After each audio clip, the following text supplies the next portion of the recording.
Horoskopi muajit prill për shenjën e peshqve.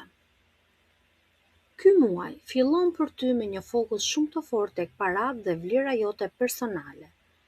Që në fillim të prillit ti fillon të mendosh më seriozisht, sa vlej unë, apo paguam sa duhet, apo e respektoj veten. Kjo është një periudhë ku ti mund të vendosësh rregull në financa, mund të bësh një plan të qartë, të kursesh më shumë, madje të marrësh guximin të kërkosh më shumë në punë. Dhe e vërteta është kjo. Ti po dallohesh nga të tjerët e shohin punën tënde dhe përpjekjen tënde, edhe nëse ti vetë ndonjëherë dyshon tek kjo. Në datën 1 prill mund të ndodhë një ndryshim emocional dhe financiar. Mund të ndodhë diçka si mbaron një kontratë dhe fillon një marrëveshje e re, ose mund të ndryshosh një situatë lidhur me paratë. Por pjesa më e fortë është ana emocionale. Mund të detyrohesh të flasësh për para me dikë që ke pranë, ndoshta një partner, një shok, apo dikë me të cilin punon. Këto biseda nuk janë gjithmonë të lehta. Mund të ndihesh i ndjeshëm dhe i prekur, por ka një arsye. Është koha të shohësh të vërtetat që zakonisht i shmang. Nëse nuk ikën nga këto ndjenja, por i përballë, mund të shërohesh shumë nga brenda.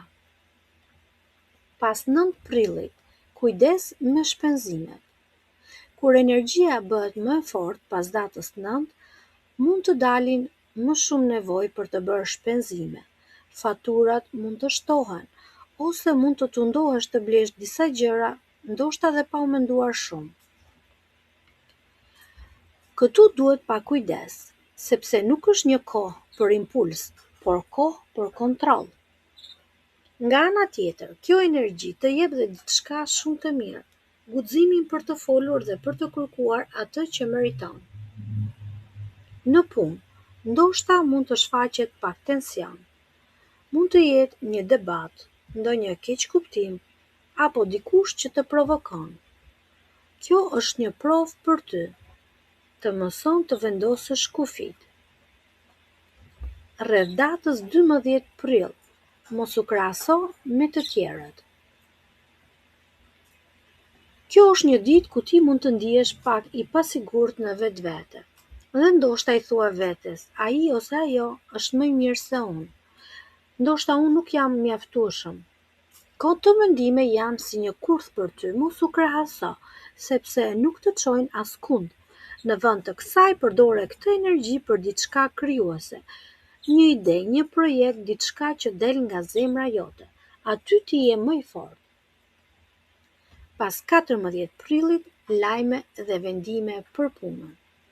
Këtu fillon një periudhë shumë e mirë për ty. Mund të marrësh një lajm për punën, ose mund të aplikosh për një vend të ri. Ti fillon të mendosh seriozisht, a jam në vendin e duhur?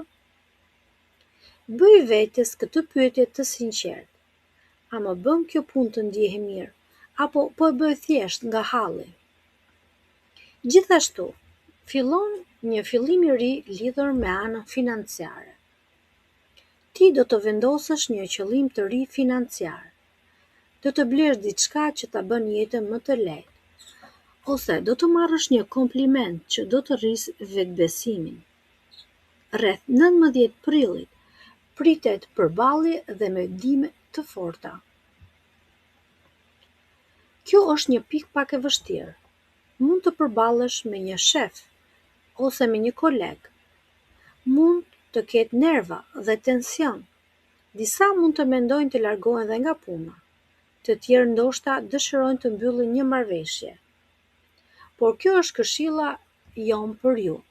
Mos vepro me inat në atë moment. Mendo mirë çdo veprim që do të marrësh. Pas kësaj date hapet mendja dhe komunikimi. Energjia e rëndë largohet dhe fillon të lehtësohesh.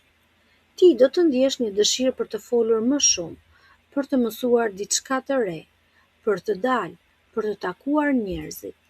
Dhe kjo është një kohë shumë e mirë për ide të reja, kurse, projekte apo komunikim që ju bëjnë të ecni përpara.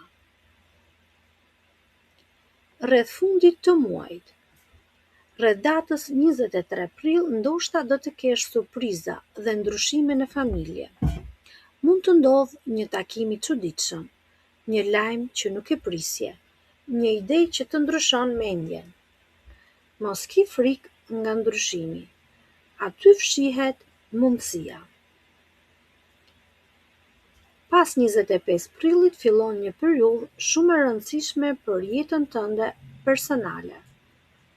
Mund të mendosh të zhvendosesh diku, ndoshta një ndryshim shtëpie, apo një rregullim për marrëdhëniet me të tjerët. Kjo nuk është e lehtë.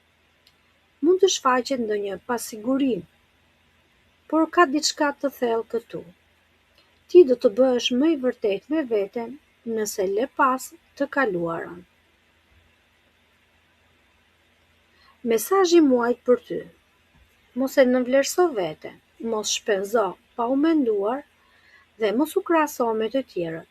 Fol për atë që ndjen dhe beso që po rritesh, edhe kur të duket e vështirë. Ne urojmë të gjithëve një muaj sa më të mbar, shëndet, fat në dashuri, suksese në punë, dhe nëse je për herë të parë në kanalin ton, mund të abonohesh si dhe ta shpërndash këtë video. Mbarësi për ju peshq.